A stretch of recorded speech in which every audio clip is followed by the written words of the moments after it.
Welcome to this week's edition of Flashback Friday, your opportunity to get some good review by listening to episodes from the past that Jason has handpicked to help you today in the present and propel you into the future. Enjoy.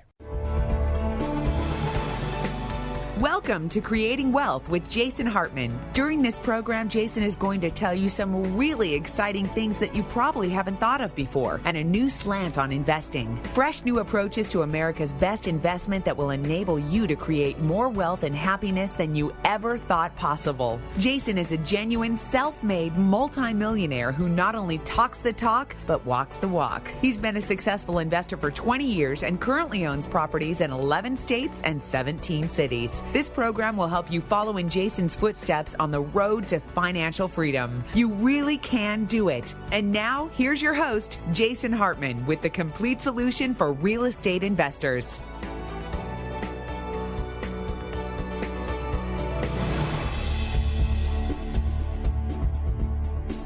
Welcome to the Creating Wealth Show. This is your host, Jason Hartman. This is episode number 353. Thanks so much for joining me today. Today, our guest will be John McAfee. Now, you've probably heard that name. In fact, it's probably been on your computer. It may be on your computer today. And that's because he is the world-famous billionaire security expert. And he has created the software company that went public, and he tells the story about that here on the show a bit.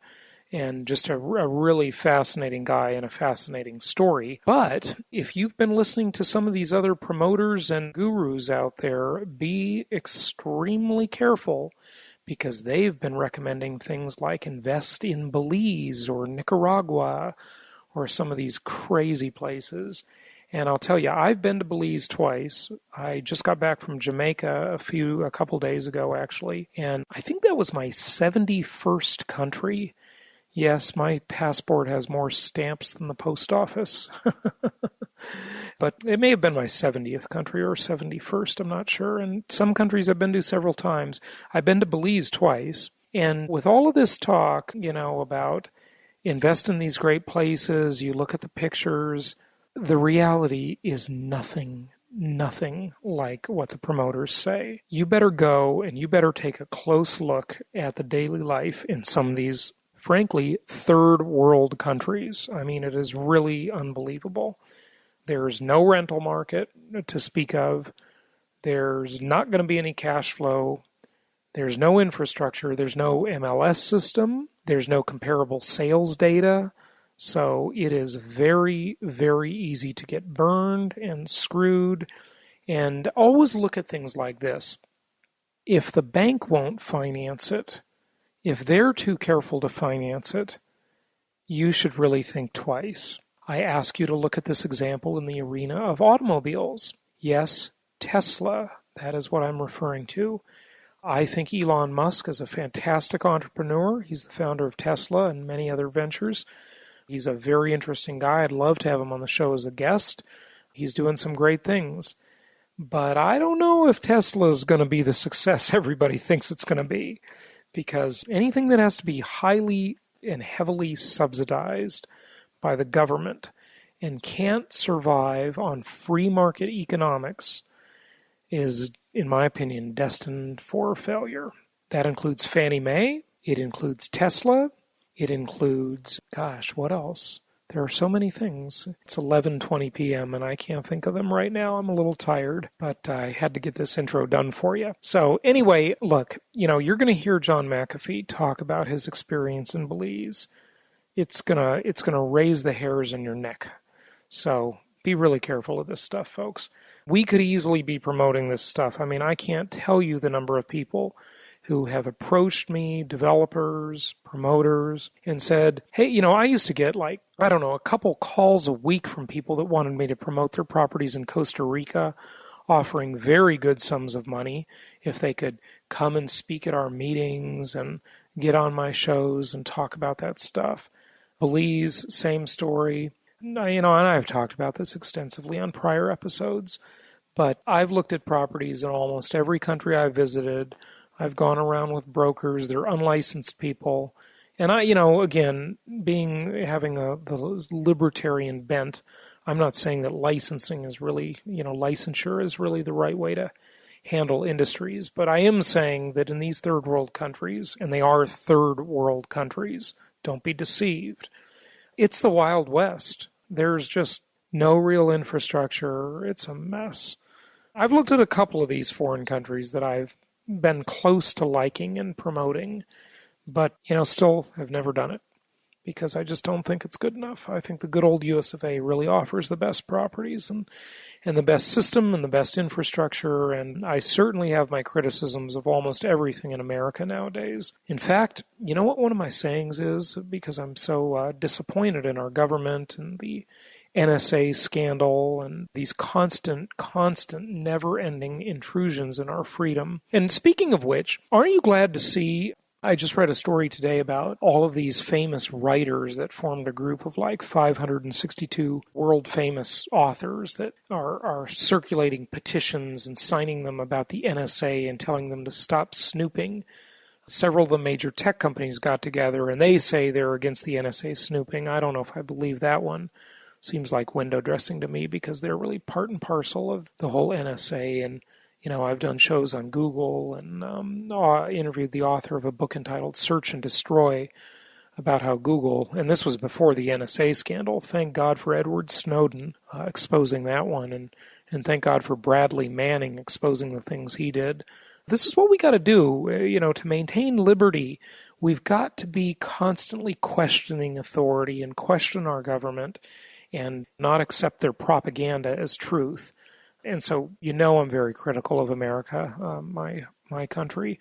But, at the same time, I always say that I think America has a long way to fall before it's really as bad as some of these other countries that promoters are telling people to buy up real estate in and have these investments. And I just think they're just conning people is what they're doing. So be careful. And you're going to hear some of that from John McAfee today, not as a real estate investor, just as a person who went and lived there, and how poor the legal system and the justice system is and the infrastructure, and how you just don't have the rights you have in more developed, modern Western countries. So anyway, you be the judge, but it'll be an interesting interview nonetheless. Hey, we are not too far. Let me see. We're a little more than a month away from our Meet the Masters event in in Irvine, California, and we're selling pretty quickly on the tickets. We're in the conference center again, so the size is limited, but there's still some space left, so get the tickets while you can. You've still got some early bird pricing. Go to jasonhartman.com for that. Check out some of the great properties we have. And also, I want to say that some people have asked why we're not promoting Austin, Texas lately, which is a market I do like quite well. But we are getting rather disappointed in our provider there.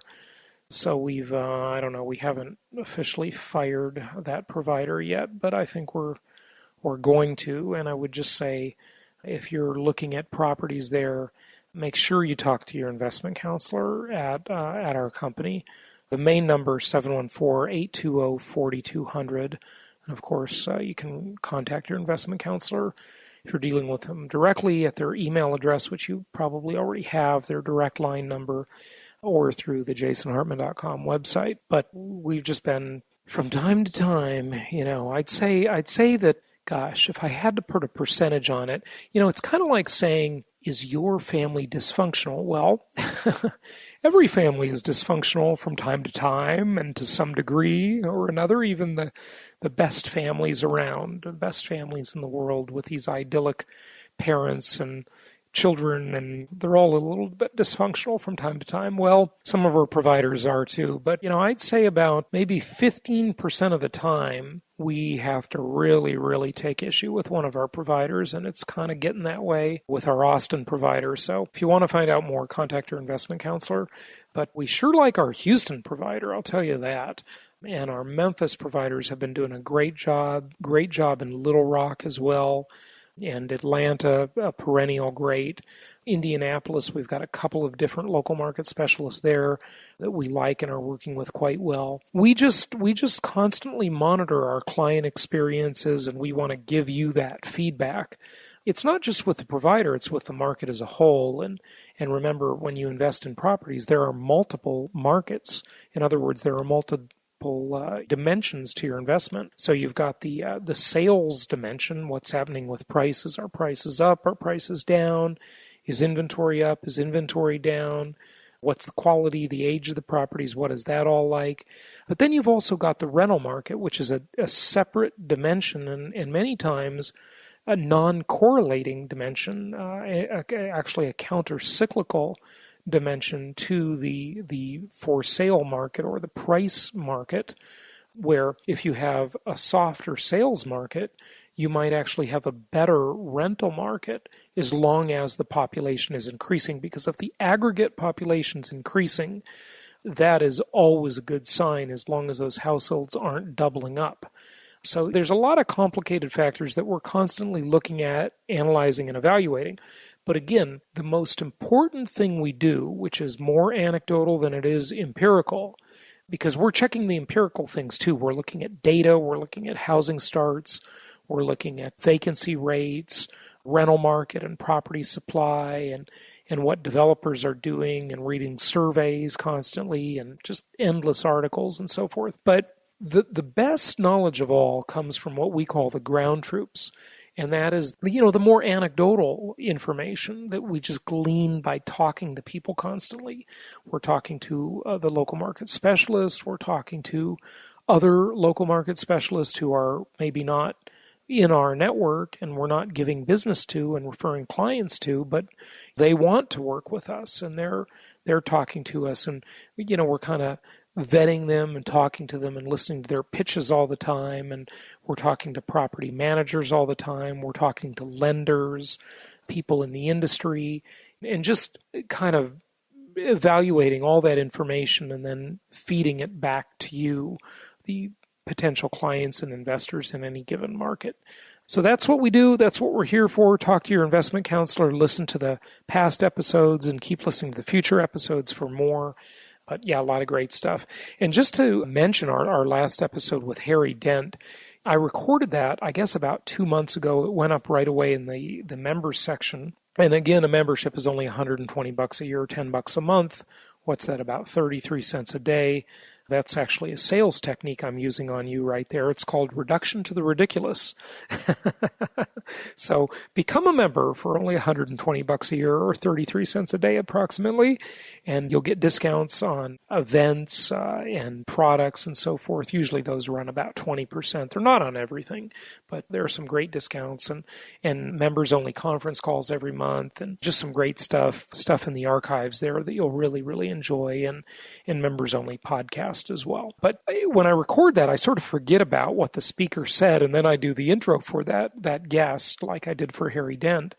And I listen to the show after it's published, and then I think, gosh, I should have mentioned this in the introduction and so forth. But it was really interesting to me how Harry Dent, one of the very few deflationists out there, at least big-name deflationists, most people think we're going to have very significant inflation. I'm one of those people. But, again, it's spotty, and it's, it depends on the asset class, and it depends on whether you're talking about assets or you're talking about monetary inflation.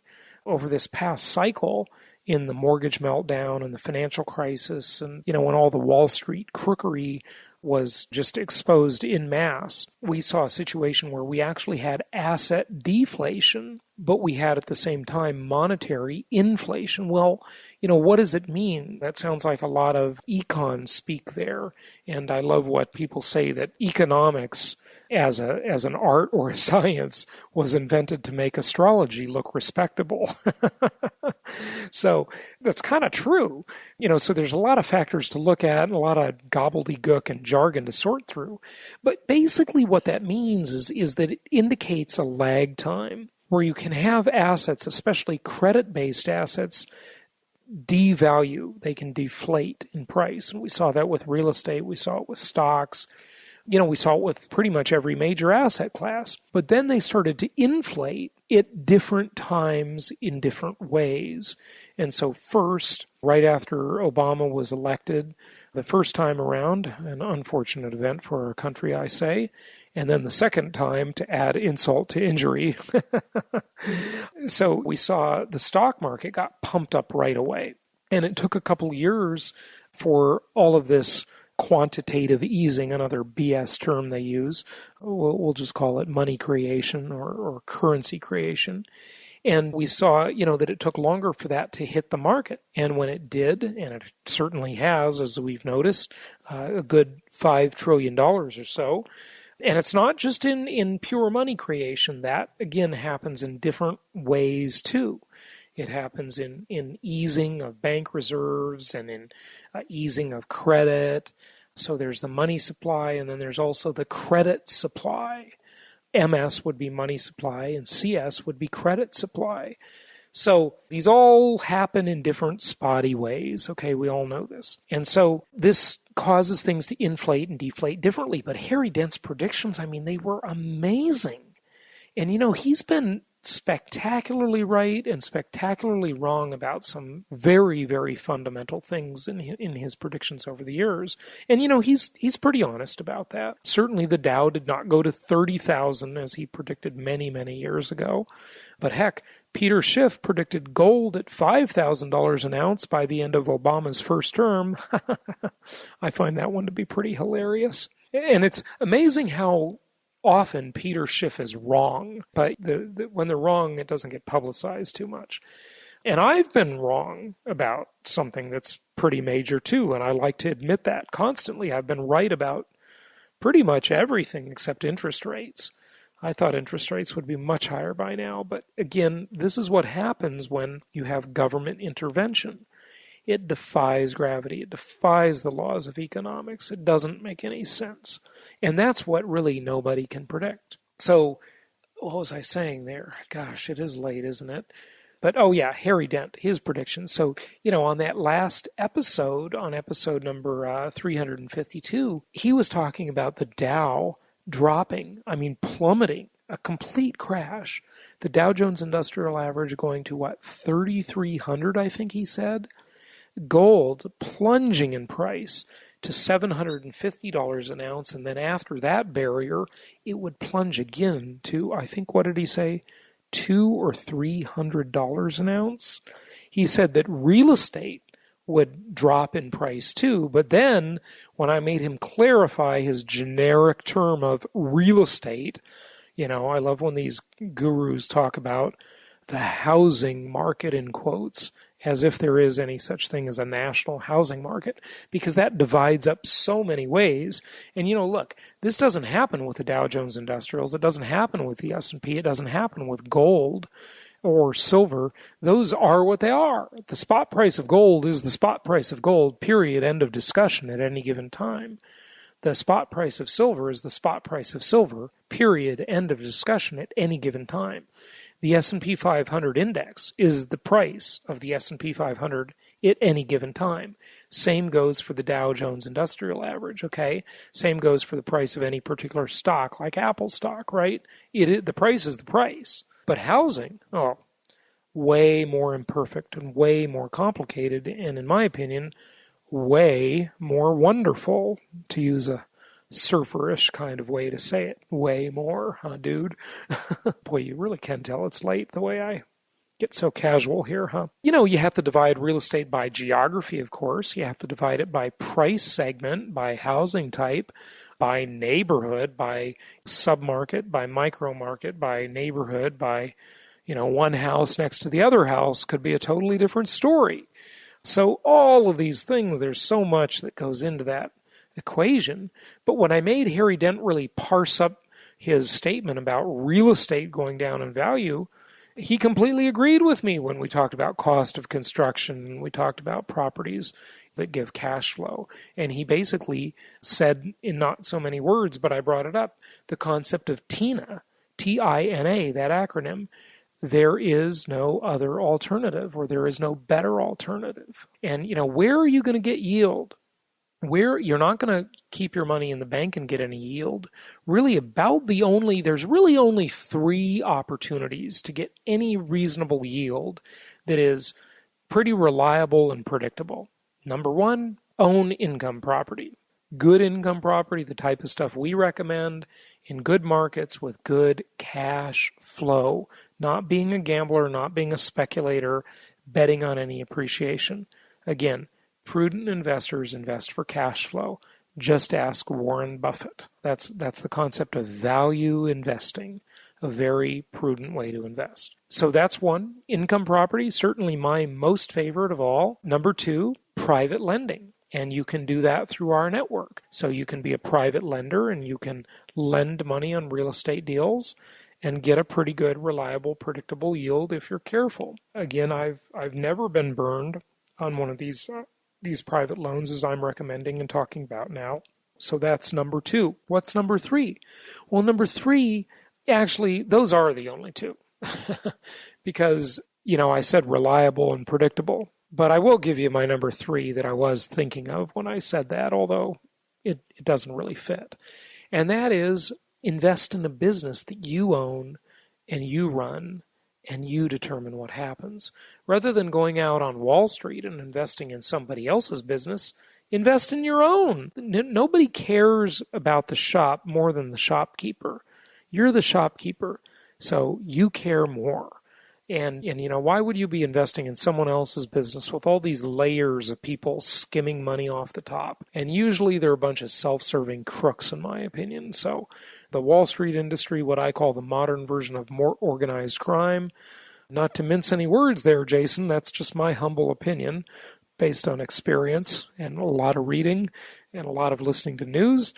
Why invest in someone else's business? Invest in your own. If you've got your own business, that's where you should be putting your money, in something that you understand and you control. And the same is true, of course, with income properties. However, the business that you invest in, you got to be lucky, talented, well-capitalized. You got to have a lot of stuff going for you in business, okay? You got to be smart. You got to be ambitious. That involves a lot of real 60-hour-a-week, 80-hour-a-week, 100-hour-a-week work to have a successful business. And investing is not a passive activity, but it's much more passive than, obviously, owning and running a business. But if you do like businesses, invest in your own, not somebody else's, okay? So some really interesting things. If you haven't listened to the last episode yet, if you're skipping around, if you're a new listener, go back, listen to that one. And go back and listen to the 351 episodes before that, too. You'll really like them. So anyway, without further ado, let's get to the very famous and very insightful John McAfee. So we'll be back with him, our guest today, in just a moment.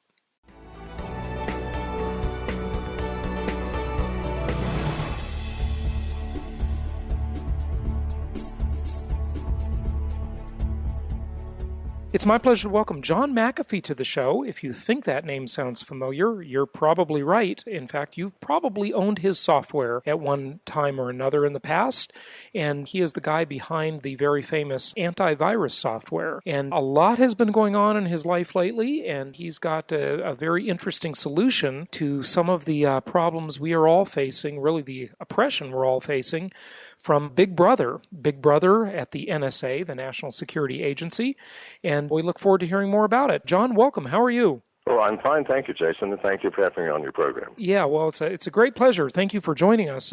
First of all, just tell people a little bit about your background and your rise to in really incredible success with your software. Well, I've been a software engineer my entire life. Started out in mathematics at school, and software is nothing more than applied mathematics. And I've always had an easy capacity for programming. It comes easy to me, and my mind integrates it well. So when computer viruses first came out, it just was very easy for me to see how they worked and to see how it would be possible to circumvent them. I wrote a little program, and then the rest is history. McAfee was born, and it became the largest antivirus product in the world. Wow, that's amazing. And so what years were that, like the 90s, I mean, pretty much, or the 80s? When did you start McAfee? Well, let's see. I started programming, a long time ago, back in 1968. Wow. that must have been on those. I've been doing this my whole life. Now, John, I'm probably older than you think I am. I'm 68 years old. So just as a perspective, 1968. So that was on cards, right? That was on cards. Yeah, absolutely. Okay. I worked at NASA, Institute for Space Studies in New York City, and it was a card system. Punch cards. If you happen to drop your box of cards, that ruins your entire week. So yeah, I cut my teeth on that, and 20-odd years later, computer viruses came around, and I was perfectly positioned to take a look at them and try to combat them, and it was a very exciting time for me. And so you probably raised money. You got your company was giant. I mean, can you give us some perspective on the size of the software company that you created? Well, it sold last year for $8 billion to Intel. Wow.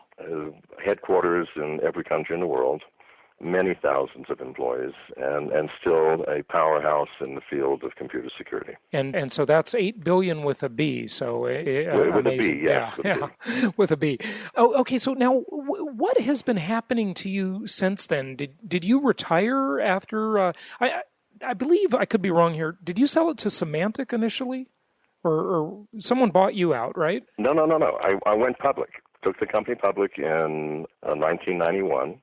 And then the company was so huge by then, I just got bored. I hired a CEO who was the executive VP from IBM to replace me and wandered off into the world. But I couldn't stop working. I immediately started another company called Tribal Voice, which I sold to CMGI for $17 million. And then got involved with Zone Labs, which we sold to Checkpoint for $400 million.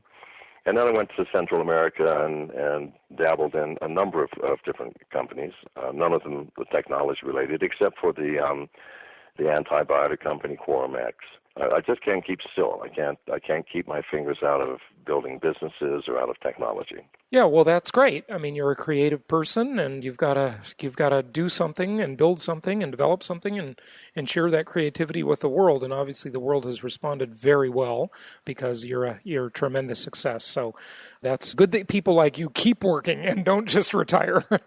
But what has happened to you? Like, there have been some issues with the government and Belize, and give us a little bit of that story, and that'll lead right up. I think it'll be a good segue as to what you're doing now. Well, in Belize, I started a number of companies, most of them very small. I had a ferry business for the island of San Pedro so that tourists and locals could get back and forth across the island easily. I had a water sports business, a flying business. I started a coffee business, and even a cigar business. I smoked cigars for a while. And then I got involved in antibiotics using native plants and a new technological concept called quorum sensing, which is really nothing more than a bacteria's ability to communicate among themselves. It's a brand new concept. We didn't even know they communicated until about 10 years ago. Poured a lot of money into the development of the lab. But working in the jungles of Central America in a high-tech environment is not the easiest thing in the world. Clean rooms just don't stay clean. Employees just don't show up to work. Every problem you can possibly think of. And the idea of hiring from other countries, it sounds very easy, but every time someone would come for an interview, they would look at the facilities. No electricity. We had electricity in the lab, but no internet. The town had nothing. No movie theaters, no restaurants. A very sparse living, and people simply decided not to do it. So it was difficult to attract talent, and the talent that was there simply was operating on Central American culture and time. And basically it just was not going to work. At about that time, by the way, since I had moved to the jungle, I was the only Westerner who lived in the entire district of Orange Walk of 15,000 people, the only white man. The locals treated me like a local. If you have money, you have to give it to the political party in power. And they came and asked for $2 million. I said no. The following week, they raided my property, destroyed my lab, shot my dog, and then said, "You sure you won't change your mind?" At that point, I went to the international press. I cried foul. I talked about all the corruption, and that began my war with Belize. And I stayed for another 10 months, up until the time my neighbor was murdered, and they wanted to question me. Well, in Belize, they can question you and hold you for as long as they want. for 60 days. And at the end of the 60 days, they can renew that for another 60 without any charges. So I could be in prison for 50 years awaiting questioning. When you say they wanted to question you and hold you for 60 days, so they were thinking, or saying, I should say, that you were responsible for your neighbor's murder? No, not at all. They questioned all the neighbors. Oh, okay. But see, I had been at war with them. They were looking for any opportunity to shut me up. Or if they put me in a jail, that certainly shuts me up. Yeah, sir. Right. I cannot talk to the press if I am in a jail, and that's all they wanted. I knew that's all they wanted, so I was not about to allow them to question me like they questioned the others. You know, they were after me. And so the next thing is I'm in Guatemala. I entered Guatemala illegally, was jailed in Guatemala. Police requested that I be extradited back, and instead Guatemala sent me home, here to America. Wow, that's just something else. Just before we go on, John, I gotta mention, I've been to Belize twice, and I host another show called the Jet Setter Show, where I talk about different expat opportunities. I think it's wise to have a plan B. We look at all of the stuff the government is doing here in the U.S. nowadays. Maybe it's not a bad idea to have a second home or a second passport or both. Right. And I've been keeping track of these international real estate markets for many years now. I have a real estate company that helps investors buy properties all over the U.S. in different cities, and that's been a great business. I love real estate, been in it all my life, and I went to look at properties there, and I got to say, it's so primitive. I just don't see the appeal. I mean, I can't get a consistent internet connection. It's a lot of the stuff you said, and I wasn't even running a business. I was just trying to email home. They won't let you use Skype. The phone company suppresses Skype, so you have to use the phone company was nationalized. Here's the other thing. 5 years ago, they took away the phone company from Lord Ashcroft in England, who ran a really decent phone company. They refused to give it back even after the High Court said give it back. And then they just clamped down. They don't want you using Skype because they don't get to take their money. So it is tragic beyond belief.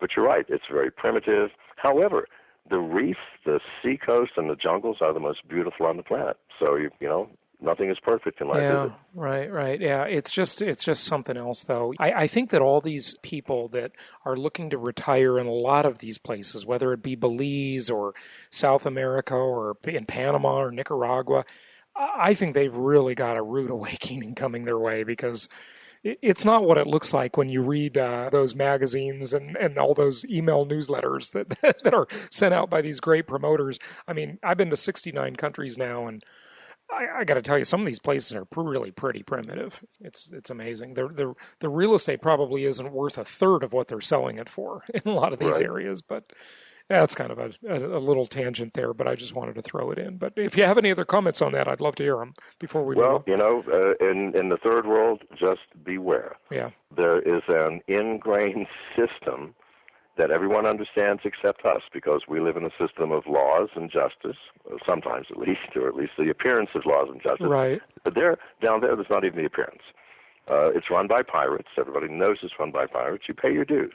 You don't pay your dues, you get punished. So probably the best thing to do if you ever go to or move to some of these places is just fit in and pretend that you don't have any money, so they won't come and hit you up, right? That's basically it. Keep a low profile. Don't let anybody know your name. If you have a name that's recognized, don't display money, don't display wealth, don't buy new cars. Wear ragged clothes and you'll get along just fine. Yeah. And who wants to do that? That doesn't sound like that much fun anyway. No, it isn't that much fun, I can assure you. Yeah. Okay, so were they trying to murder you and just do away with you in Belize? Well, I don't know. They were certainly trying to shut me up because I had a blog. I was shouting out on the blog every single day about corruption and murder and mayhem. Belize is the murder capital of the world statistically, and it truly damaged their tourist industry. And Belize, tourism accounts for 70% of the gross national product. So I was harming the country dramatically, and they didn't like that. They just wanted me to be quiet. But I didn't want to be quiet. I wanted an apology. Good Lord, these guys came in, shot my dog, destroyed my property, kept me in the sun handcuffed. All I asked for was an apology. Apologize. Be a mensch. But no, the Prime Minister refused. So I did my campaign. It was a very foolish thing to do. I don't advise anyone else to follow my footsteps. Yeah, the government has unlimited resources. Of course, the U.S. government especially, but other governments too. And you can't fight a government. They're just too damn powerful. When you control the laws, it's like controlling the air supply. Of course. Well, okay. So what did you do next? So you were kicked out of Guatemala. You were sent back to the U.S. And where did you move in the U.S.? So were you in New Mexico or Arizona or something, or where? Well, I was in New Mexico. I've lived all over the U.S., but when I came back, I went to Portland, Oregon. It's about as far away from Belize culturally as you can ever get, and so it gave me some respite there. And then I just began working on technology again. And as I was working, the technology just became timely with Snowden and the NSA and our privacy leaks, and then the sudden understanding. I'd known it for years. We don't have privacy in this country, but the general populace now knows it, and that's spooky. People don't want their privacy, barrier broken. I'd like to close my door, and what I do behind my closed door, if it hurts no one else, then it's none of your business. But unfortunately, that's not the world anymore. And so now I think it probably my last major battle, my last campaign.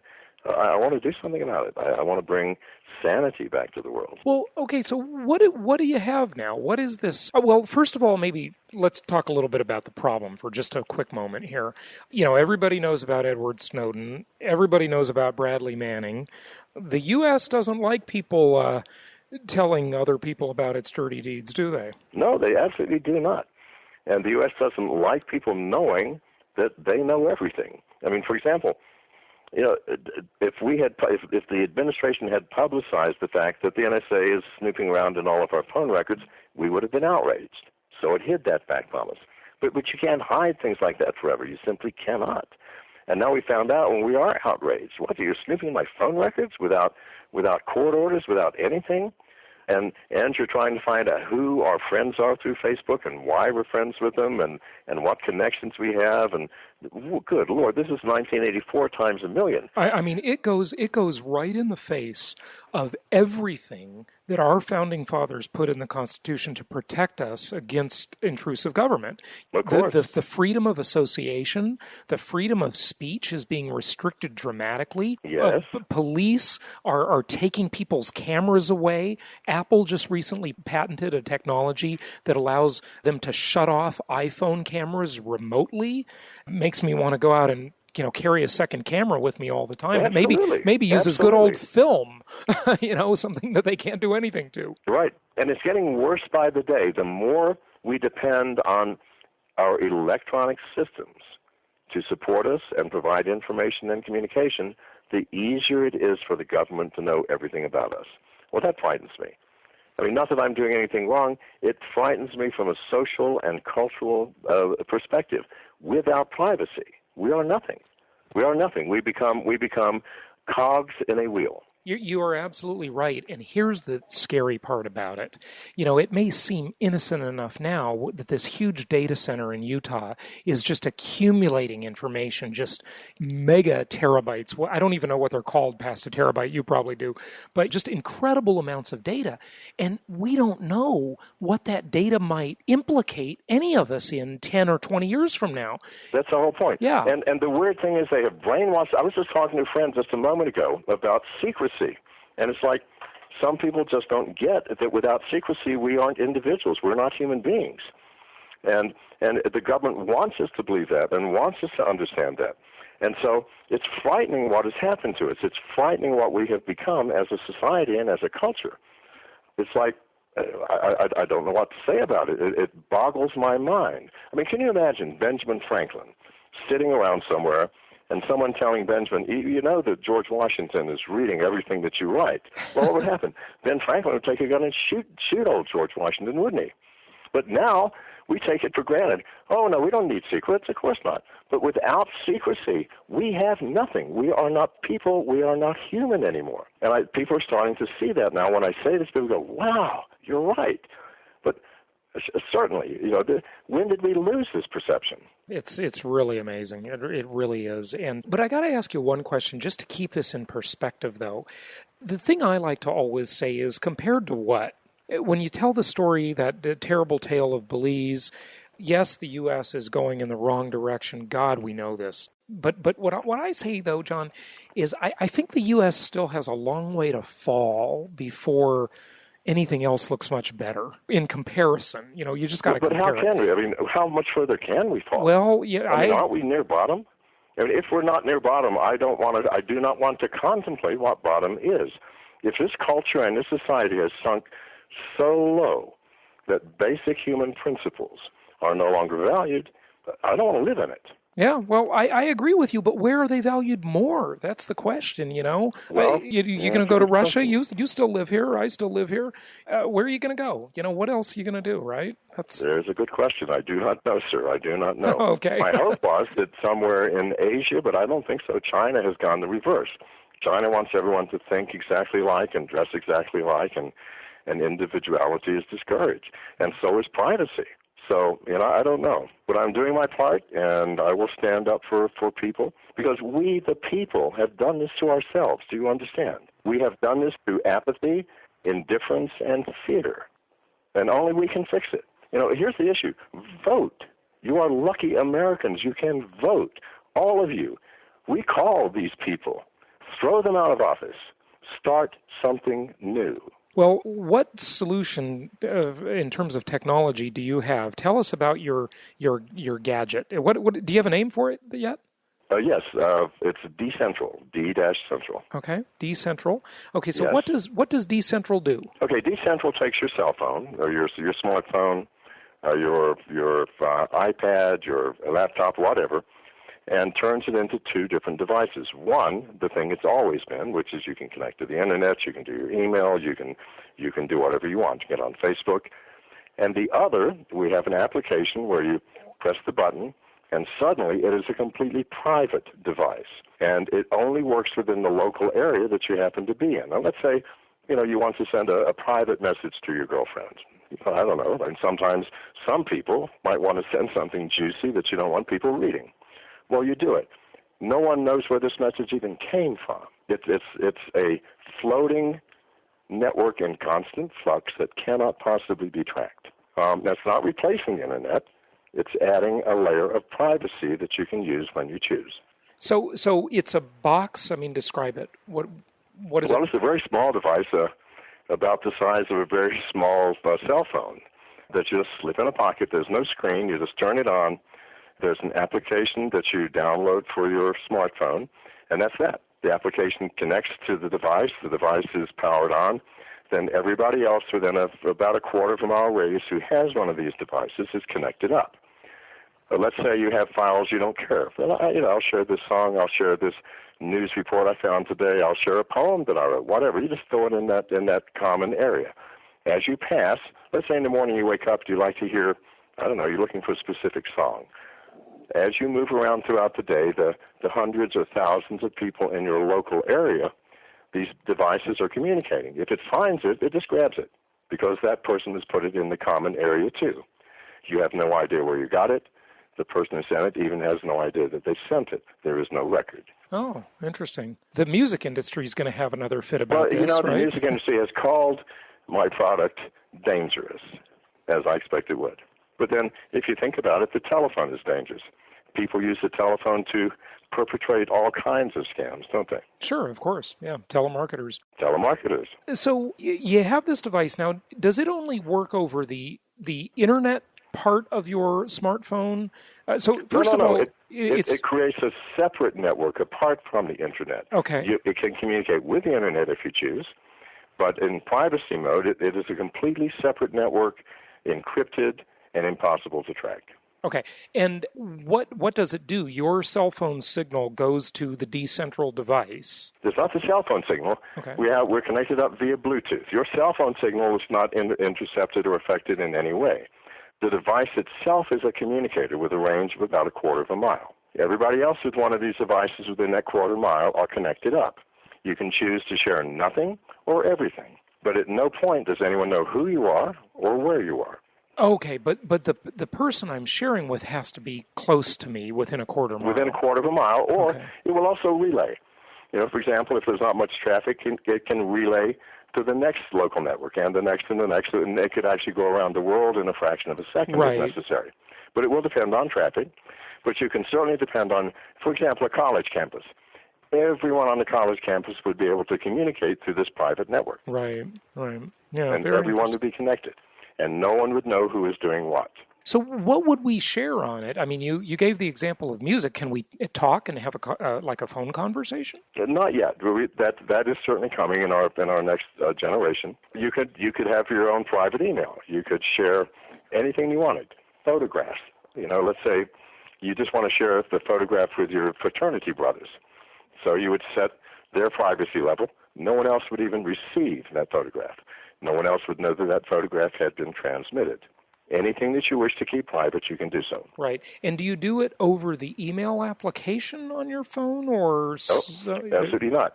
It's done through our own application on our device. Right, okay. Even though there's no screen, we don't need a screen. We're using the screen on your cell phone. All right. Yeah, very interesting. This is a great idea. How much does it cost, John?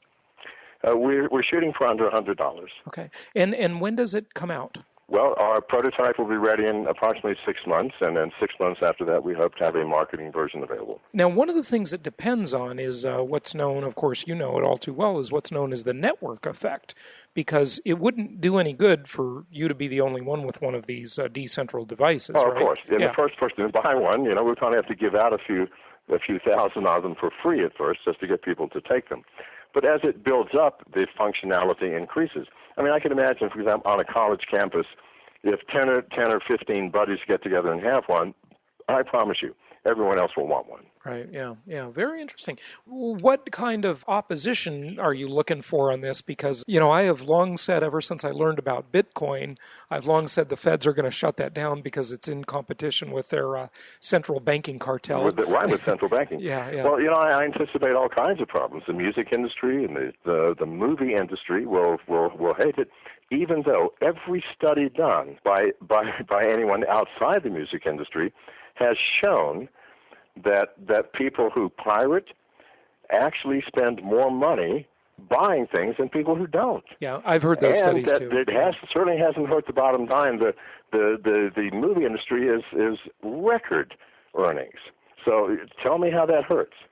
We need a new paradigm. Right. So anyway, the music, the movie industry, I'm afraid most of the governments do not like to be blocked in their attempt to intrude. Well, I think you're so right about that. When you read or listen to the audiobook version of Chris Anderson's book, Free, that's really well explained. I mean, oddly enough, you've got to come into business with an abundance mentality. And the music industry and the movie industry certainly don't have that. They have a scarcity mentality. Of course. That if people rip you off a little bit, or even if you allow them to rip you off by giving it away, more things actually come out of that. And I saw an interesting presentation just the other day in Las Vegas by Steve Pavlina, who is a well-known blogger, very successful, and he decided to give away all of his material. He took all the copyright notices off. In fact, he said, "Take my stuff, you can have it. It's not even a Creative Commons license. It's just a steal it." Okay, of course. And what's happened to him has been nothing short of amazing. Well, that's exactly what I did with McAfee. I put on the front page, "Please steal this software." Yeah. It's kind of counterintuitive, isn't it? It is counterintuitive, yet it works. Yeah, really interesting. Well, okay, so this will be out in about 6 months, you think? Yes. We'll have a prototype in 6 months so that we'll have proof of concept. Great. And 6 months after that, we will have a version capable of being sold. Fantastic. So is there anything else that you want to share with the listeners, any other tips or ideas or concerns? Well, I would say open your eyes to the reality of the world around you. It is not what it appears. No question about that. And give out your website, John, if you would. It's whoismcafee.com. whoismcafee.com. And let me just spell McAfee. It's MCAFEE, whoismcafee.com. And some really interesting stuff there about your history and beliefs and so forth. And I'm just glad you're safe, and I hope you continue to be. And look forward to your Decentral product coming out. It's something we need. Well, thank you very much, John. Thank you for having me on your show. Thank you, John. Bye-bye.